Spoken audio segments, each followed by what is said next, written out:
வேதனைக்கு ஒரு மகனை வீட்டினிலே வளர்த்து வந்தேன் செல்லம்மா, எந்தன் செல்லம்மா.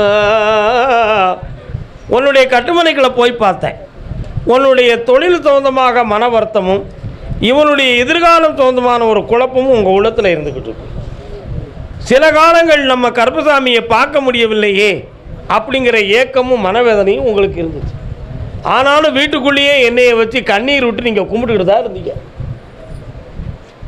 அந்த சோதனைக்கு யார் காரணமோ அவர்களெல்லாம் திருந்தணும், அவர்கள் மனதுக்கு சரியான சாட்டையடி கொடுக்கணும் அப்படின்னு என் முன்னாலேயே நீங்கள் கும்பிட்டீங்க.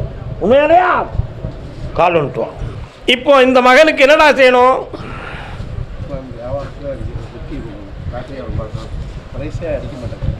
கேரளாவில் தானே நீங்கள் இருக்கிய, லாட்டரி சீட்டுக்கு நல்ல உத்தரவை கொடுக்க, கோடி பணம் சம்பாத்தியம் பண்ணுவாடா.